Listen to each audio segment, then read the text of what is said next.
Ready हो गया सबका? ओम का नियम देखिए, हम लोग आज ओम का नियम पढ़ेंगे। ओम नाम सुने होंगे इसको, क्लास 10th में है ओम का नियम। थोड़ा सा इनका देखिए, सबसे पहले इनका पूरा नाम जानिए। इनका पूरा नाम है जॉर्ज साइमन ओम। इनका पूरा नाम क्या है? जॉर्ज साइमन ओम। और जॉर्ज साइमन ओम ने विद्युत धारा के संबंध में एक नियम दिया था। विद्युत धारा के संबंध में एक नियम दिया था। जैसे मान लीजिए कि ये चालक तार है। चालक तार को हम ऐसे दिखाते हैं, इसको प्रतिरोध भी कहते हैं। तो आप चालक तार समझिए कि एक चालक तार है, और इस चालक तार में हम धारा प्रवाहित कर रहे हैं किसी बैटरी के द्वारा, किसी सेल के द्वारा। यहां पर क्या कर रहे हैं? धारा प्रवाहित कर रहे हैं। तो धारा प्रवाहित कर रहे हैं, तो इसमें मान लीजिए कि धारा जा रहा है आई। कितना धारा जा रहा है? जैसा कि आप जानते हैं कि जो धारा का प्रवाह होता है वो प्लस से कहाँ होता है? माइनस के तरफ होता है। इसमें आई धारा बह रही है, और ये जो आपका तार है, इसके बीच जो वोल्टेज लगा है वो कितना लगा है? भी लगा है। तो ओम ने बताया कि यदि हम इस चालक तार के ताप, दाब, आयतन, ये सब इसको बोलते हैं भौतिक परिवर्तन। इसको क्या बोलते हैं? भौतिक परिवर्तन।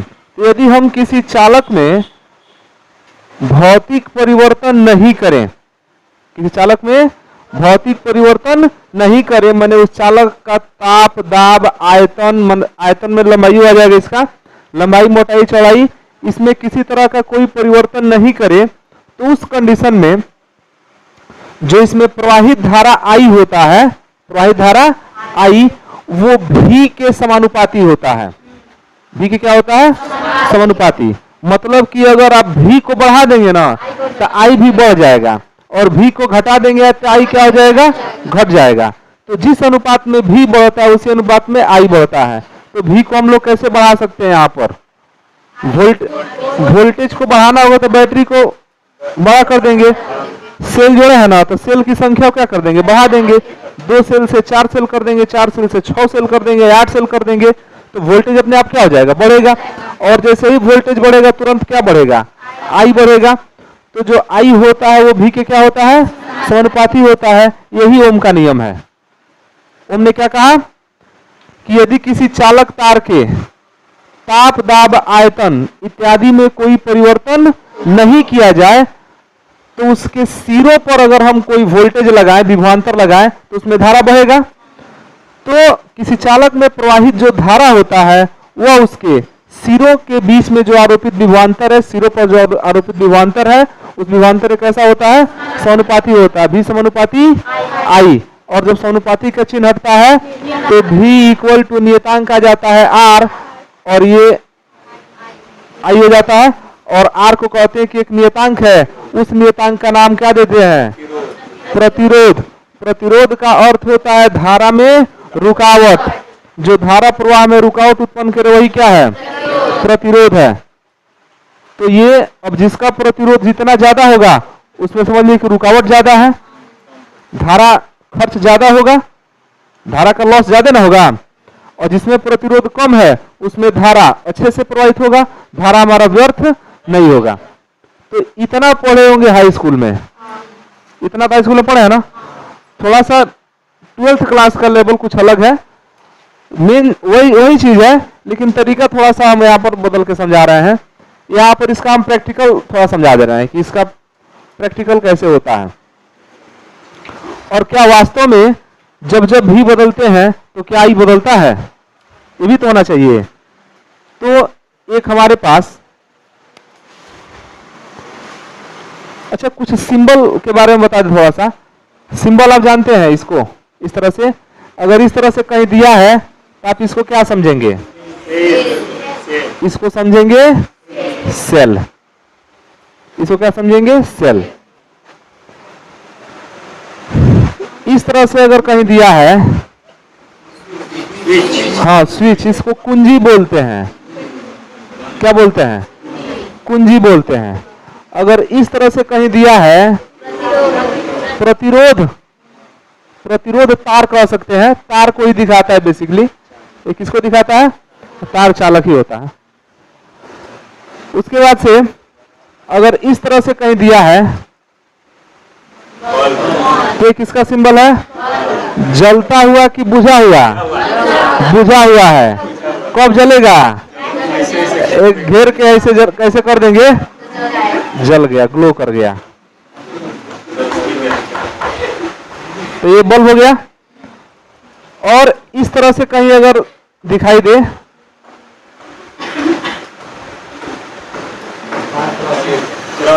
हाँ तो तार क्रॉस किया है। तार क्या किया गया है? जैसे ये तार देखिए ना, यह तार है, दो तार ऐसे क्रॉस कराना हो, देख रहे हैं सट रहा है, लेकिन क्या प्रभाव डाल रहा है एक दूसरे पर? नहीं। तो ये क्रॉस तार है, माने तार ऐसे एक दूसरे को गया है लेकिन किसी से कोई प्रभावित नहीं हो रहा है, तो इसको क्रॉस तार कहते हैं। क्रॉसिंग तार या क्रॉस तार। इस तरह से होगा ना तो समझ लीजिए कि संयोजन हुआ है, जुड़ा हुआ है। ऐसे घुमा के देगा तो यहाँ पर संयोजन नहीं है, इसको आप कह सकते हैं कि ये क्या हुआ है? यहाँ पर संयोजन। अगर इस तरह से कहीं चिन्ह बना करके बीच में भी लिख दे तो समझ लीजिए कि वोल्टमीटर है। यहाँ ये क्या दिखा रहा है? वोल्टमीटर किसका मतलब क्या है? वो एक मशीन है जो वोल्टेज नापता है। हाँ, वोल्टेज क्या करता है? मापता है।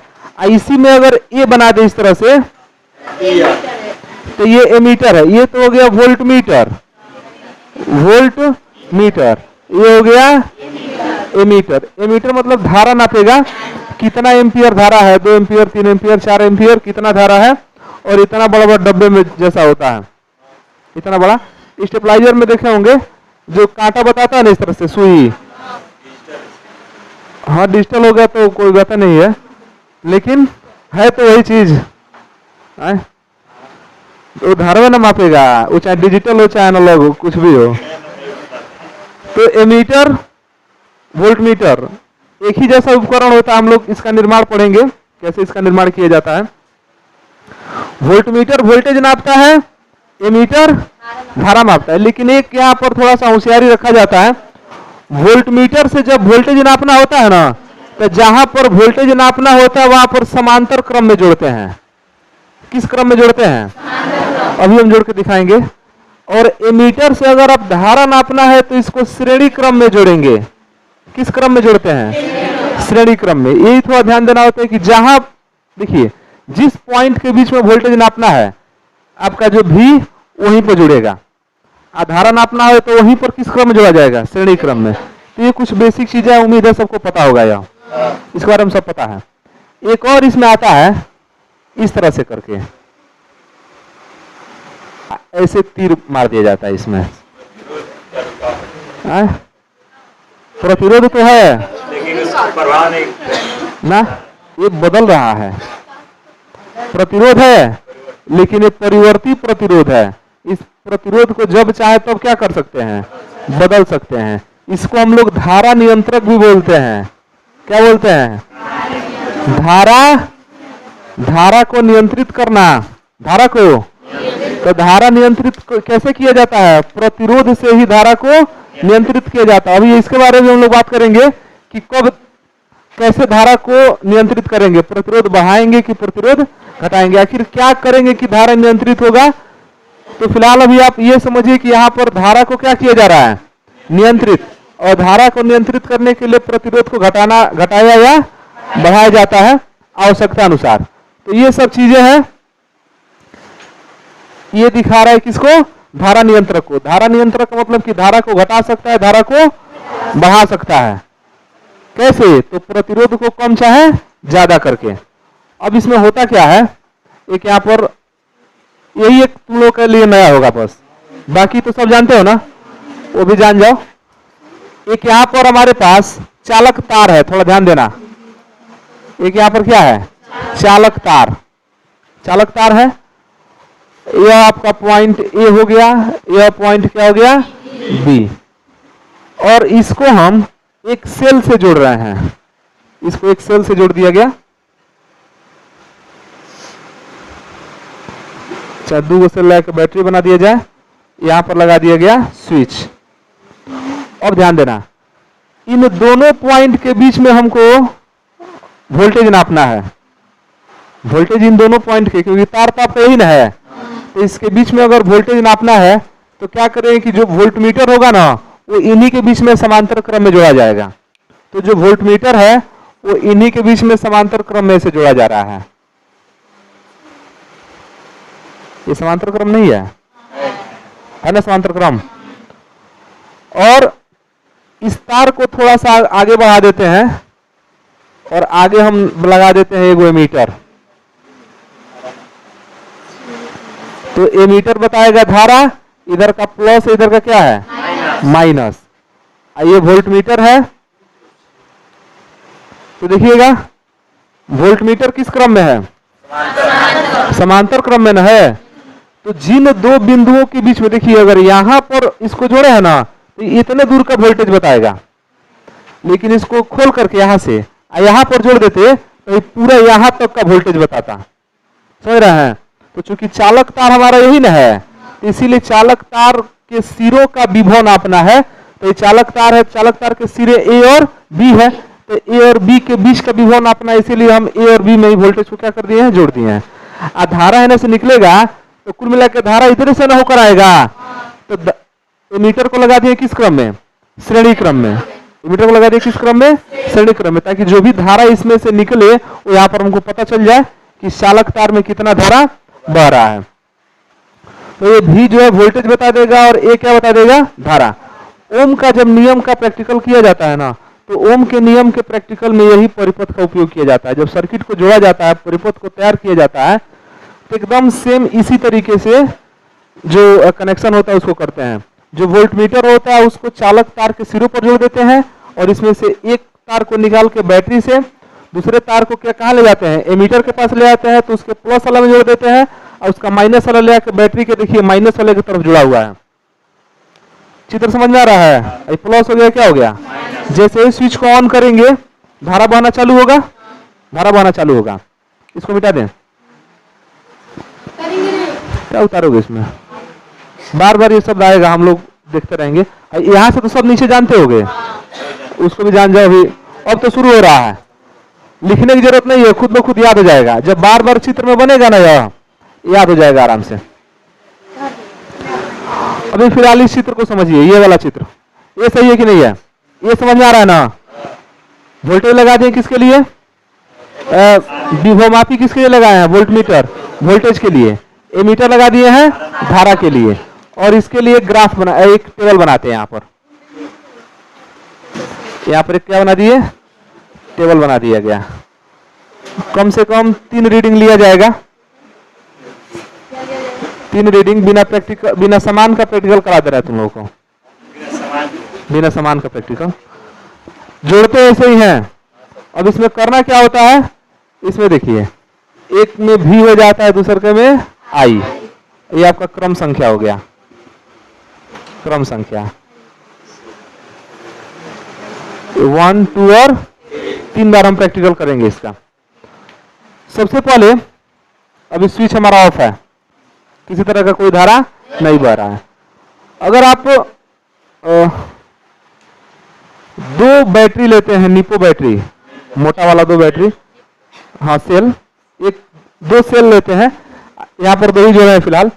तो एक अगर आपका लगभग 1.5 वोल्ट का आता है, माने 1.5 वोल्ट मान लो, 1.5 वोल्ट का, तो 2 सेल मिला के कितना हो जाएगा, 3 वोल्ट हो जाएगा।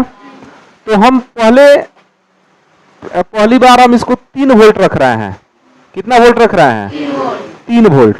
तो जब 3 वोल्ट रखेंगे तो ये तो बतेबे करेगा कि 3 वोल्ट है, बताएगा ना 3 वोल्ट। इस चालक तार में कितना वोल्ट लिए हैं पहले, ये बताया कि 3 वोल्ट है। चलो यहाँ तक पहुंचते पहुंचते 2.5 वोल्ट बचेगा, तो जितना रहेगा उतना तो बता देगा ना। तो मान लीजिए कि कुछ व्यर्थ नहीं हो रहा है, स्विच को जैसे ही हम यहाँ से ऑन कर रहे हैं, ये आपका कितना वोल्ट बता दिया। तो कुछ धारा भी तो उस समय होगा, धारा यहाँ से बहेगा, धारा यहाँ से बहेगा। अब धारा कितना बहेगा अब अंदाज पर ही लिया जाएगा, क्योंकि ये काम तो हम वहां देख कर न करेंगे कि 3 वोल्ट लगाए हैं तो ये तो अपने मन से लगा दिए हैं, लेकिन हमारे 3 वोल्ट से इसमें कितना धारा बह रहा है ये तो उस एमीटर में देखने में पता चलेगा। कितना मान ले कुछ देर के लिए, ढेर मत मानना, कैसे कि 5 एम्पियर 6 एम्पियर घर में आता है। कितना?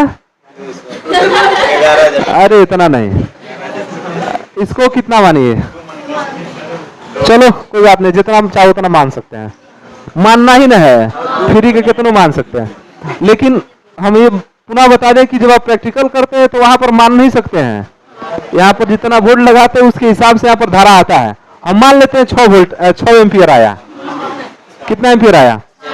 6 एम्पियर मान लेते हैं कि मान लो ना, मान लो कि 6 एम्पियर, कोई बात नहीं है, कम मान लो, 1.5 एम्पियर मान लो। अब ठीक है, 3 वोल्ट था तो कितना धारा दिया? 1.5 एम्पियर। हम थोड़ा सा वोल्टेज को बढ़ा रहे हैं, थोड़ा सा वोल्टेज क्या किया जा रहा है? बढ़ाया जा रहा है। तो जैसे ही वोल्टेज को हम बढ़ा के कितना वोल्ट कर दें, 1 सेल और बढ़ा सकते हैं या 2 सेल और बढ़ा दीजिए, तो 2 सेल और बढ़ा देंगे तो अब ये 3 वोल्ट के बजाय कितना हो जाएगा? अब ये हो जाएगा 6 वोल्ट। 3 वोल्ट के बजाय कितना हो जाएगा? एक बार पुनः बता दें कि ये हम मान रहे हैं, प्रैक्टिकल में 6 वोल्ट पर पता नहीं कितना धारा आएगा ये नहीं पता हम लोगों को, लेकिन एक अनुमान लगा रहे हैं कि कुछ ना कुछ धारा आएगा। तो 6 वोल्ट जैसे ही लगाए, धारा इसका हो गया मान लीजिए 3 एम्पियर। कितना हो गया?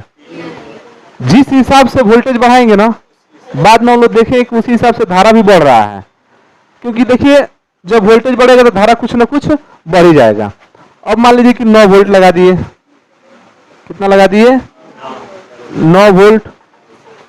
तो मान लीजिए कि 4.5 एम्पियर धारा बह गया, समझिए। अब भी बढ़ रहा है, आई भी क्या हो रहा है? जब भी बढ़ रहा है तो आई बढ़ रहा है। थोड़ा सा क्या करें कि एक बार 3 वोल्ट के बजाय 2 वोल्ट भी ले लेंगे, तो उस कंडीशन में देखें कि जब जैसे ही वोल्टेज को घटाएंगे ना तो हमारा आई भी क्या हो जाएगा? घट जाएगा।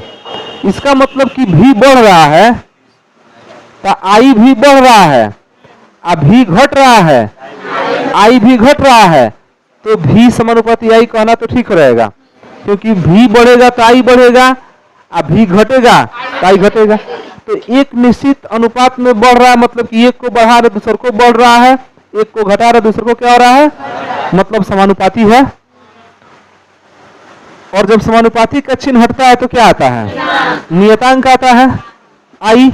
अगर आप आर का मान निकालें तो वो हो जाएगा भी बटे, तो आर तो नियतांक है, और नियतांक है तो ये बदलना नहीं चाहिए, ये हर कंडीशन में क्या होना चाहिए?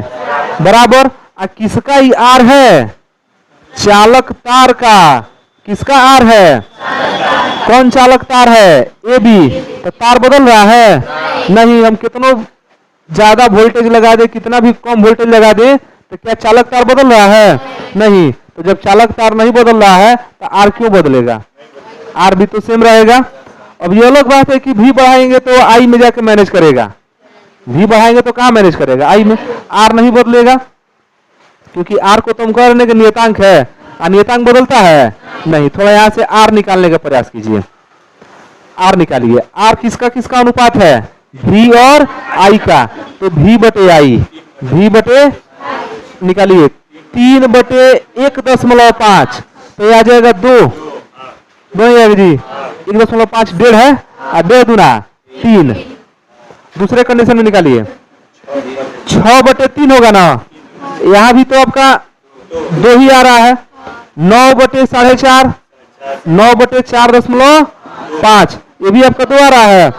ये चीज अगर आप प्रैक्टिकल करके निकालेंगे ना तो वहां भी बराबर आएगा। जैसे जैसे भी बढ़ाएंगे वैसे कुछ ना कुछ आई बताएगा ना, तो जब आप अपने हिसाब से भी रख रहे हैं तो आई तो होगा, कुछ ना कुछ निकलेगा, वो आई का मान यहाँ लिखते जाएंगे। और जब आप इनका अनुपात निकालेंगे ना तो अनुपात देखें कि एकदम क्या आएगा? बराबर आएगा।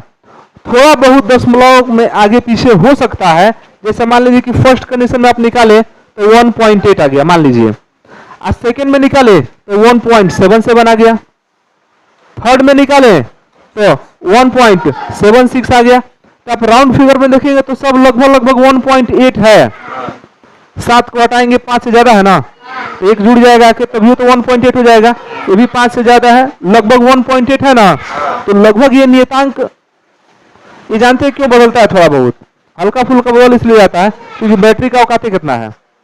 जब लगाएंगे 1 मिनट धारा बढ़ाएंगे तो डाउन हो जाएगा, बस भी का मान परिवर्तित हो जाएगा। जैसे भी का मान परिवर्तित हुआ थोड़ा बहुत तो डिस्टर्बेंस होगा ना इसमें, लेकिन लगभग ये कितना माना जाता है 1.8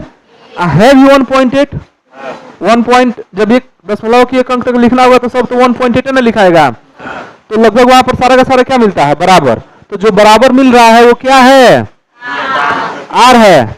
और आर मतलब क्या है, प्रतिरोध। आर का मतलब क्या है, नियत है, लेकिन क्या है, किसका प्रतिरोध है, और इस चालक तार का प्रतिरोध भी वहीं से ज्ञात हो जाता है। चालक तार का प्रतिरोध भी निकल जाएगा और यहां से ओम का नियम भी प्राप्त हो जाता है कि जब जब भी का मान बदलेगा तब आई का मान क्या होगा, बदलेगा।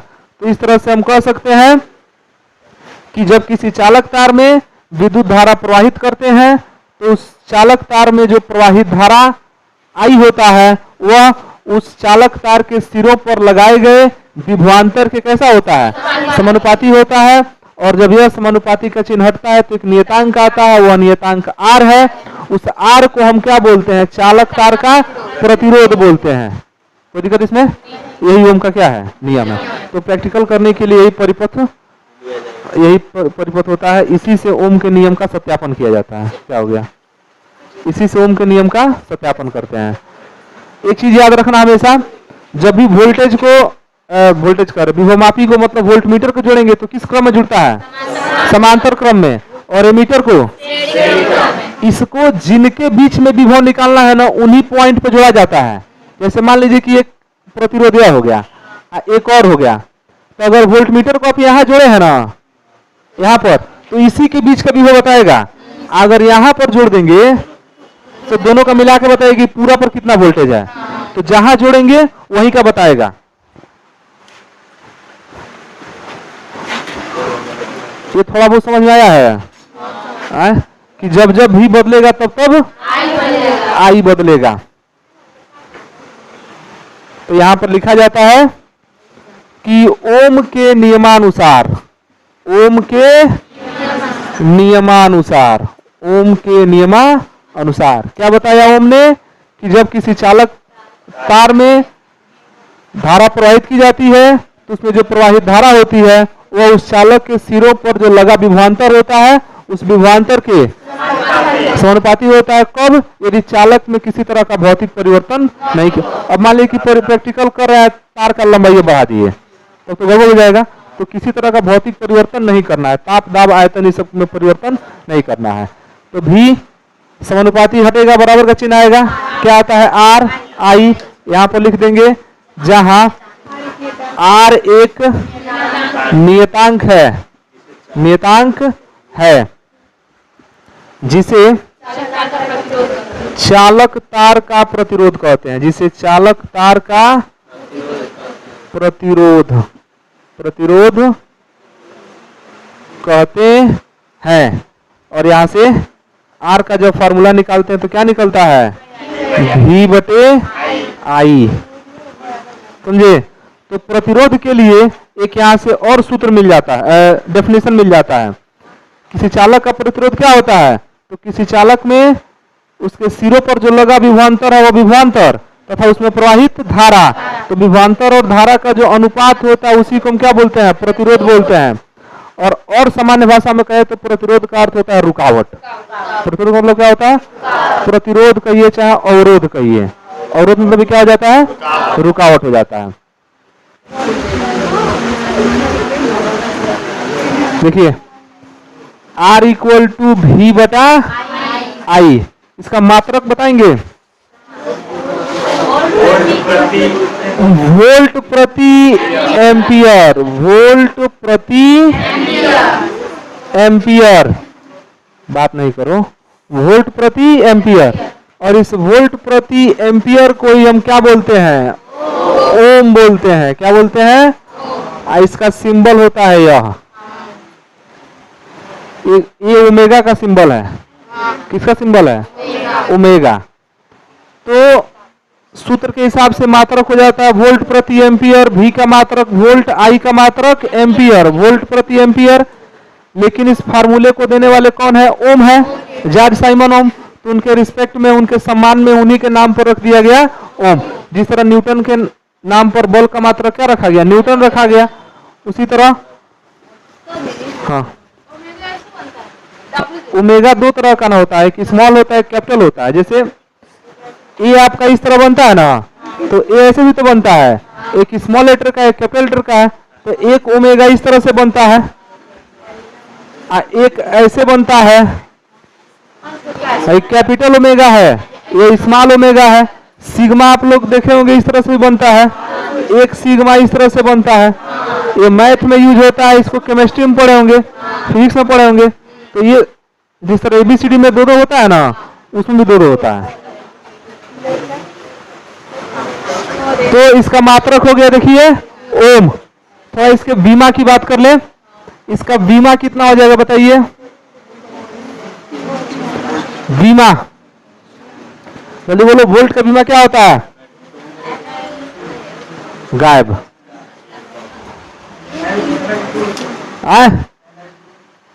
ml2 T-3 और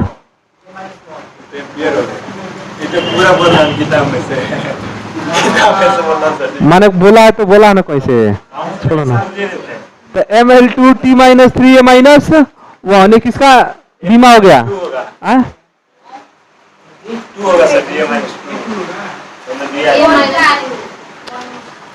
हम केवल वोल्टेज का पूछ रहे हैं, विभव का बीमा पूछे हैं, संपूर्ण नहीं पूछे है ना, हम केवल विभव का पूछे हैं। तो विभव का ये हो गया V का, और I का A होता है। I कितना हो गया? A ampere. तो चल जाएगा ऊपर, तो ml2T-3 A-2। और तुम्हारे हिसाब से ये ठीक है, तुम भी देखिए कि बोले, लेकिन तुम इसको बोल रहे हो। तो ये आपका हो गया किसका? आर की बीमा। तो नीचे आप एक लाइन लिख लीजिए, बराबर होता है V बटे आई। समझिए भी, समझिए समझिए समझिए, R इक्वल टू V बटे आई, यही ना का नियम है। अब थोड़ा सा इसको और थोड़ा डिटेल में पढ़ लेते हैं। जैसे हम कहें कि इसका मात्रक होता है ओम, R इक्वल टू V बटा, इसका मात्रक क्या होता है? तो किसी चालक का प्रतिरोध कब निकलेगा? जब आप V में I से भाग करेंगे तो निकलेगा चालक का प्रतिरोध। तो जब भाग करेंगे तो कुछ ना कुछ अंक आएगा ना, 2 आएगा, 3 आएगा, 4 आएगा, 1 आएगा, कुछ ना कुछ तो आएगा करेगा। मान लीजिए कि 2 ओम आया, मान लीजिए कितना ओम आया? तो 2 ओम वास्तव में क्या है? प्रतिरोध है ना, लेकिन वो आया कहां से है? हम कह सकते हैं कि V और I का जो अनुपात है वो 2 ओम है। अगर 1 ओम आया है तो इसका मतलब कि V और I का जो अनुपात है वो ना 1 ओम है। तो आखिर 1 ओम कितना को कहेंगे? अगर हम ये जान जाए कि 1 ओम कितना होता है तो 5 ओम को भी समझ लेंगे। अगर आपको पता है कि 1 ओम इतना को कहेंगे तो उसका 5 गुना कर देंगे तो 5 ओम हो जाएगा। 6 ओम निकालना होगा तो उसका 6 गुना कर देंगे, 6 ओम निकल जाएगा। तो यह 1 ओम कब आएगा? जब V और I दोनों बराबर होगा। अगर हम ये कहें कि 2 वोल्ट की बैटरी लगाए हैं, 2 एम्पियर धारा बह रहा है, तो प्रतिरोध 1 ओम हो जाएगा। 3 ओम की 3 वोल्ट का बैटरी लगाए हैं, 3 एम्पियर धारा बह रहा है, तब भी तो 1 ओम हो जाएगा। मतलब कि ऐसे भी कह सकते हैं कि अगर V का मान 1 और I का मान, हम एक ऐसा तार लिए हैं, एक ऐसा तार जिस पर 1 वोल्ट लगाए हैं ना, इसमें धारा भी कितना बह रहा है? 1 एम्पियर। यदि किसी चालक तार में हम 1 वोल्ट विभवांतर लगाएं और उसमें धारा कितना हो? 1 ओम हो, तो उस कंडीशन में जो उसका प्रतिरोध होता है ना वो कितना होता है 1 ओम, और उसका 5 गुना प्रतिरोध को 5 ओम कह देंगे। तो 1 ओम प्रतिरोध का जो मात्रक होता है वो भी यहीं से बनता है कि यदि V इक्वल टू 1 तथा I इक्वल टू 1 तो उस कंडीशन में R इक्वल टू भी कितना हो जाएगा। तो यहां से डेफिनेशन कैसे बनेगा, डेफिनेशन बनेगा कि यदि किसी चालक तार के सिरों पर 1 वोल्ट विभवांतर उत्पन्न करने पर उस चालक तार में प्रवाहित धारा 1 एम्पियर हो तो उस स्थिति में जो चालक तार का प्रतिरोध होगा वो कितना होगा 1 ओम होगा। और काट दिया जाएगा। तो R बढ़ रहा है, देखिए R बढ़ रहा है, इसका मतलब क्या है कि I घट रहा है। R मतलब रुकावट, किसमें I में। तो रुकावट जब बढ़ जाएगा तो धारा प्रवाह कम हो जाएगा, रुकावट कम होगा धारा प्रवाह ज्यादा होगा। देखिए कितना विचित्र संयोग है, V I R में I बेचारा बढ़ रहा है, I क्या हो रहा है V धक्का दे रहा है कि बह जाओ, R होने से रोक रहा है कि जाने नहीं देंगे। कौन है I को। जितना ज्यादा V रहेगा I उतना तेजी से बढ़ेगा, जितना ज्यादा R रहेगा उतने बल लायक रोकबो तो करेगा। तो बीच में I का हालत खराब हो जाता है, समझे। तो I इसमें भी धक्का देता है, R उसको क्या करता है। इसीलिए जब दूर तक धारा भेजना होता है ना, मैंने I को ढेर दूर भेजना होगा तो V को भी ज्यादा रखना पड़ता है। अब गजाड़वा से भेजना आता है स्कूल पर तो 200 वोल्ट पर तो नहीं आ पाएगा, तो रोक देगा उन्हीं है। इसलिए इसको दिया जाता है 11,000 वोल्ट। कितना वोल्ट। और भूटान से आएगा भारत में बिजली तक 33,000 वोल्ट। हाँ, भूटान से भारत में बिजली आता है, देखते होंगे कि बहुत बड़ा बड़े पोल पर से बहुत दूर बिजली पहुंचाया जाता है ना। तो उनमें 11,000 नहीं रहता है, 33,000 वोल्ट, 66,000 वोल्ट, इस हिसाब से वोल्टेज होता है। तो जितना दूर तक ले जाना है, ध्यान से पढ़िए, जितना दूर तक I को ले जाना है उतना हैवी क्या चाहिए, वोल्टेज चाहिए। 1 ओम कब हो रहा है, जब चालक तार में कितना वोल्टेज लगाएं 1 वोल्ट, धारा कितना बहे 1 एम्पियर। तो उस समय जो प्रतिरोध होगा वो कितना होगा 1 ओम होगा। तो इसको भी लिख लो। आप ये जानते हैं कि प्रतिरोध होता क्यों है, उसमें प्रतिरोध का कारण क्या है, आखिर क्यों धारा में रुकावट उत्पन्न होता है, बताइए। धारा में रुकावट क्यों उत्पन्न होता है, आखिर क्या है चालक तार में कि धारा में रुकावट उत्पन्न हो जा रहा है।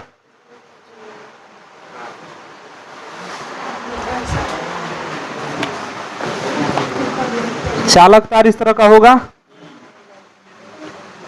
इस चालक तार में मुक्त इलेक्ट्रॉन होंगे, यही ना मुक्त इलेक्ट्रॉन गति करेंगे, किस वेग से गति करेंगे, V से, VD से ना गति करते हैं, अनुगमन वेग। तो जब ये बहुत तेजी से गति करते हैं ना, मान लीजिए इधर लग गया प्लस, इधर लग गया, तो किधर गति करेगा, माइनस से प्लस की ओर उल्टा ना गति होता है। वैद्युत क्षेत्र की दिशा इधर होगी, अब बल लगेगा इसका उल्टा, तो इधर गति करे, और माइनस वाला माइनस को प्रतिकर्षित करेगा, दूर हटाएगा, प्लस वाला आकर्षित करेगा। तो जब ये गति करते हैं ना, तो गति करने के दौरान ये आपस में टकरा भी जाते हैं। जब गति करते हैं तो आपस में क्या हो जाते हैं, टकरा जाते हैं। जब आपस में टकराते हैं तो इनकी जो ऊर्जा होती है वो ऊर्जा ऊष्मा के रूप में बाहर निकलती है। किस रूप में, जब ये टकराएगा तो घर्षण होगा। आप लोग जानते हैं कि जहां पर घर्षण होगा तो वहां पर ऊष्मा भी उत्पन्न होगा। 11 में पढ़े होंगे घर्षण। तो घर्षण होगा तो इसका ऊर्जा कम ना हो जाएगा। तो जिस हिसाब से धारा बहना चाहिए, देखिए ये इलेक्ट्रॉन जब एक सिरे से दूसरा सिरे तक आएगा तभी ना अच्छे से धारा बहेगा। तो उसके आने में ही रुकावट उत्पन्न हो रहा है, आपस में टकरा के अपनी एनर्जी को खत्म कर ले रहा है, थोड़ा बहुत नष्ट कर ले रहा है। तो टकराव के कारण ही इसमें धारा में रुकावट उत्पन्न होता है। और जब रुकावट उत्पन्न होगा तो उसी को हम कहते हैं कि किसमें क्या हो रहा है, प्रतिरोध हो रहा है। अब इस हिसाब से चालक तार पतला रहेगा उस कंडीशन में और चालक तार मोटा रहेगा उस कंडीशन में किसमें रुकावट ज्यादा होगा? पतला वाले में रुकावट ज्यादा होगा, मोटा वाले में रुकावट क्या होगा? कम होगा। हम लोग कल इसके बारे में और पढ़ेंगे। लेकिन ज्यादातर लोग यही समझते हैं कि पतला तार बैटरी कम खींचता है अब मोटा तार ज्यादा बैटरी लेता है, माने पावर ज्यादा लेगा। लेकिन ऐसा नहीं होता है। पतले तार का प्रतिरोध ज्यादा होता है अब मोटे तार का, तो जो तार जिसका प्रतिरोध ज्यादा होता है ना वो पावर ज्यादा लेता है, वो गर्म जल्दी हो जाता है। और जिसका प्रतिरोध कम होता है वो कम गर्म होता है। प्रतिरोध कम का मतलब कि इसमें टकराहट कम होगा, टकराव कम होगा तो ऊष्मा कम निकलेगा, ऊष्मा कम निकलेगा मतलब गर्म कम होगा या गर्म नहीं होगा। और जो तार एकदम पतला होता है ना तो उसमें जो इलेक्ट्रॉन होते हैं मुक्त इलेक्ट्रॉन में टकराव ज्यादा होता है, जाते समय जगह कम है तो एक ही बार सबको कहेंगे निकल जाओ, इसमें से टकराव होगा ना ज्यादा, इसको सब हटा दिया जाए, पूरा राय दिया जाए, सब निकल जाओ, आराम से बिना टकराव के निकल जाओगे, है कि नहीं? तो जब एरिया बढ़ेगा, बात नहीं, जब एरिया बढ़ेगा तो जगह भी तो मिलेगा जाने के लिए, टकराव कम होगा तो प्रतिरोध कम होगा, एरिया नहीं मिलेगा तो टकराव ज्यादा होगा तो प्रतिरोध ज्यादा होगा। यही कारण है कि इन्वर्टर से जब बैटरी को जोड़ा जाता है ना, देखते होंगे इन्वर्टर का तार बहुत हैवी होता है, तो लोग दो लोग टंगा जाओगे तो भी टूटेगा नहीं, वो एक तार पर दो लोग टंगा जाओ नहीं टूटेगा, क्योंकि उसकी कैपेसिटी बहुत ज्यादा होती है, उसका जो एरिया होता है वो क्या होता है? चौड़ा होता है। कल हम लोग इसके बारे में पढ़ेंगे कि प्रतिरोध कब कब बदलेगा और कब कब नहीं बदलेगा, बदलेगा तो किन किन कारणों से बदलेगा।